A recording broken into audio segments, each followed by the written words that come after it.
Yun, for today's video mga Kuya Bol is mag-experiment tayo ng almusal. Gamit lang itong 555 tuna na caldereta flavor. Gagawan natin to ng isang masarap na almusal.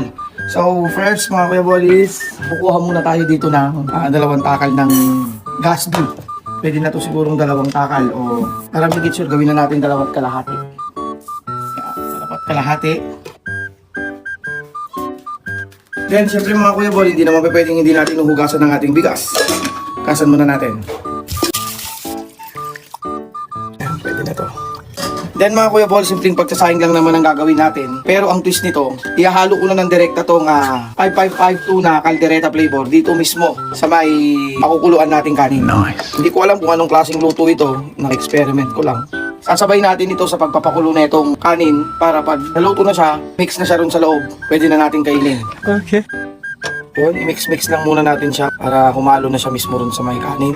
Then, sindi na natin tong ating kalaan. Parang typical lang na pagsasaing ang gagawin natin. Pero ang twist nito, nilagyan ko na siya kagad ng 555 tuna. Kumbaga parang pa-Elias lang mangyayari dito eh. Lagyan naman natin ng konting pinamnam. Agad tayo ng kalahati ng beef cubes. Then, maglagay tayo ng konting paminta. Tapos, haluin natin ng konti para mag-mix yung chicken cubes o cubes na nilagay natin. Then, hintayin lang natin hanggang sa kumulo yung tubig, hanggang sa maluluto na yung ating gasbi. Hintay siguro tayo dito at least mga 20 minutes baka maluto na yan. Yun mga Kuya Bol, check natin yung niluluto natin.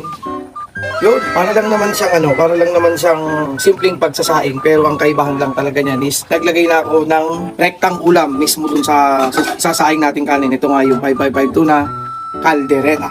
Maghintay pa tayo siguro mga at least mga 10 minutes na pagpapakulo or 5 minutes or something hanggang sa maluto lang. Then sa another almusal ng mga bata mga Kuya Bol is lulutuan natin sila ng hash brown. Yan, mga Kuya Bol, luluto lang tayo ng kaunting mantika lang naman. Ito yung paglulutuan natin ng ating frozen na hash brown.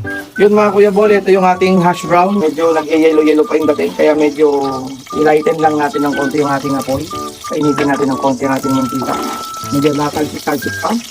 Hindi pwede na to. Pwede na lagyan ka kasi talagang kakalpit ko. Naandang natin. Tingnan natin ng sabay-sabay itong ating brown. Yan mga Kuya Bol, after 3 minutes, ito na yung itsura ng ating nilulutong rice with tuna caldereta ng 555. Para mas masarap pa yan mga Kuya Bol, is magpapakulo pa tayo ng 3 egg. Samahan natin siya ng 3 egg mga Kuya Bol. Takpan ulit natin. Hinaan natin ang ating apoy into pinakamahina. Alright. Yun mga Kuya Bol, medyo nauna nang naluto itong ating hash